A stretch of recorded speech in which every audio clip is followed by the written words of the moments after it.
La parole est à présent à Madame Anne-Cécile Violent pour le groupe Horizon.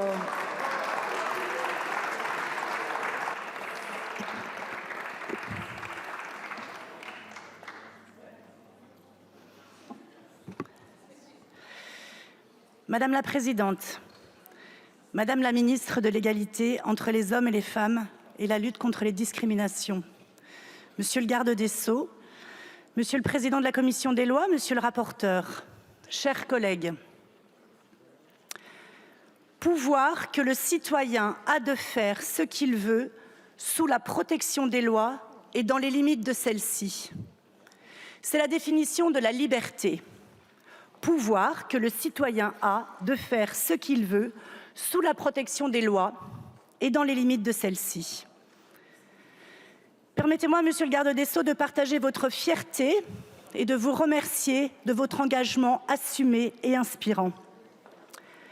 Ce projet de loi constitutionnelle qui nous est soumis aujourd'hui est un projet de loi qui consacre la liberté de la femme, la protection de ses choix et le rôle des représentants du peuple dans la fixation du cadre dans lequel cette liberté s'exerce. À l'heure où nous débattons souvent, peut-être trop souvent, de la mise en place d'interdictions, de sanctions, de normes contraignantes, je me réjouis aujourd'hui de prendre la parole devant vous pour débattre de la constitutionnalisation d'une liberté. La liberté de recourir à l'interruption volontaire de grossesse dont disposent les femmes françaises aujourd'hui. Cette liberté n'est pas, fort heureusement, remise en cause ou que très marginalement. Des récentes manifestations, bien que concentrées et minoritaires, portent une voix qu'ils qualifient de pro-vie et nous rappellent que malheureusement, la liberté même de recourir à l'IVG ne fait pas encore totalement consensus. D'autres, sans renier la liberté de la femme, estiment que l'IVG n'a pas sa place dans la Constitution. Je leur réponds en me permettant de reprendre à mon compte l'avis limpide du Conseil d'État. Je le cite.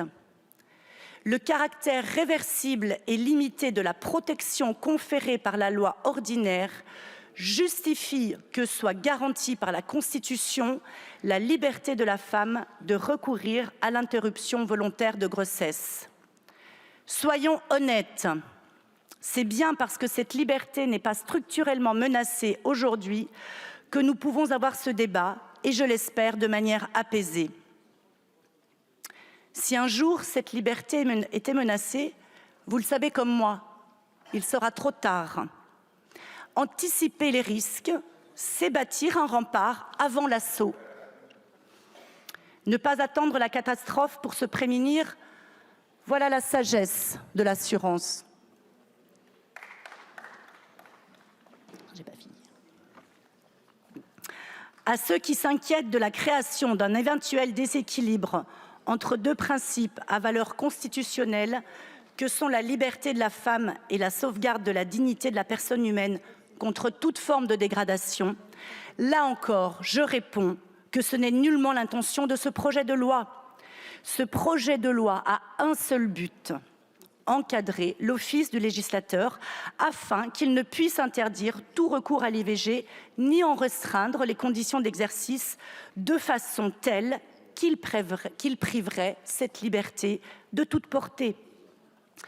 Cette constitutionnalisation, c'est une assurance pour les femmes françaises que nul ne pourra remettre en cause. C'est leur liberté de choisir. Cette liberté est bien trop importante, structurante et je dirais même essentielle pour que nous baissions la garde et ne fassions pas preuve d'une grande vigilance, comme nous y invitait Simone de Beauvoir.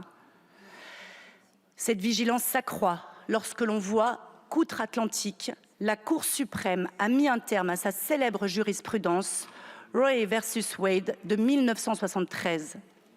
Ce que l'on pensait acquis dans nos sociétés modernes ne l'est jamais définitivement, surtout lorsque l'on parle de droits des femmes. Cette vigilance s'accroît encore davantage lorsque l'on voit qu'au sein même de certains pays de l'Union européenne, ce droit est considérablement restreint.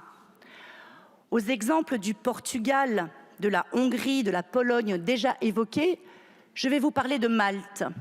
Malte, jusqu'au 28 juin de l'année 2023, l'IVG était strictement interdite, passible d'une peine de 18 mois à 3 ans pour les femmes, strictement interdite pour les femmes, et passible d'une peine de 18 mois à 3 ans pour les médecins qui la pratiquent.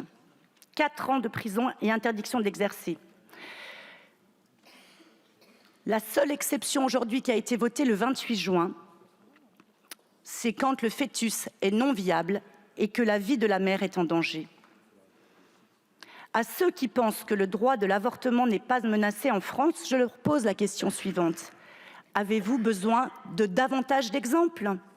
Combien de pays doivent restreindre ce droit avant d'admettre la nécessité de le protéger? Avons-nous besoin d'attendre? Face à ces retours en arrière, la France doit montrer l'exemple.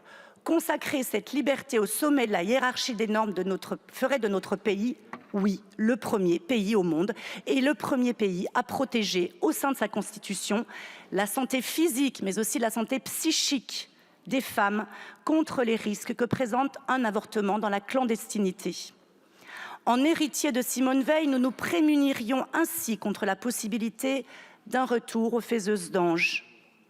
Près de 50 ans après la loi fondatrice du 17 janvier 1975, en empêchant la remise en cause par la loi de la liberté d'avoir recours à l'interruption volontaire de grossesse. C'est un message fort envoyé aux hommes et aux femmes de ce monde entier. Mesdames, votre liberté de choisir fait partie intégrante des valeurs fondamentales de notre pays. Votre corps n'est pas un territoire à réguler, mais plutôt un espace sacré de libre arbitre et d'autodétermination. Parce qu'il y a une réalité qui rend cette liberté si fragile, elle ne fait aujourd'hui l'objet d'aucune consécration en tant que telle. Et encore une fois, c'est le Conseil d'État qui le rappelle.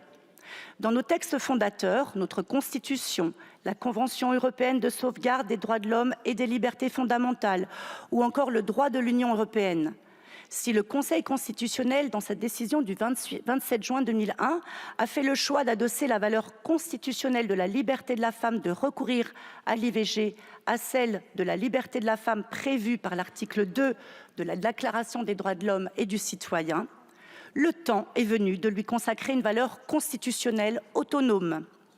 Non, non, la Constitution n'est pas un catalogue de droits sociaux. La Constitution, c'est l'esprit d'un peuple, d'une époque, d'une volonté.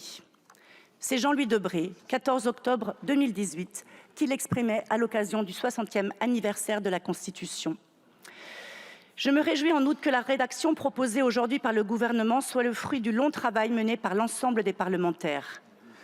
À l'Assemblée, à l'initiative des présidentes Panot et Berger, nous avions adopté une proposition qui a été retravaillée par nos collègues sénateurs et je salue la sénatrice Vogel.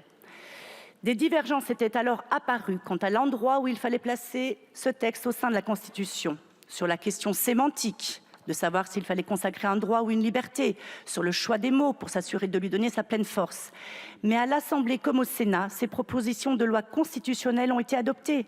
Preuve qu'il existe une voie de passage et, en tout état de cause, un consensus de constitutionnalisation. Je salue aussi les associations féministes pour leur position constructive. Ainsi, les rédactions adoptées ont été retravaillées par le gouvernement et enrichies des remarques pertinentes soulevées par le Conseil d'État. La rédaction de compromis qui nous est soumise aujourd'hui emporte ainsi notre approbation, car elle précise que c'est à la loi de garantir l'effectivité et l'accès à l'IVG, en d'autres termes qu'il revient aux représentants du peuple de déterminer les conditions dans lesquelles ce droit est exercé. Ainsi, la liberté de recourir à l'IVG sera protégée de façon pérenne, tout en continuant à être encadrée par un processus démocratique. D'autre part, l'emploi d'une formule positive permet d'assurer la constitutionnalité d'un certain nombre de dispositifs importants dans notre droit, et notamment la clause de conscience des médecins et des sages-femmes. Résolument attaché à la liberté de choisir, notre groupe Horizons et Apparentés sera toujours guidé par la volonté d'empêcher une quelconque remise en cause de l'équilibre défini par la loi Veil et l'assurance solennelle que rien ne pourra entraver ou défaire ce qui sera ainsi irréversible. Nous voterons donc en faveur de ce projet de loi dans sa rédaction actuelle. Je vous remercie. Je vous remercie, ma chère collègue. La parole est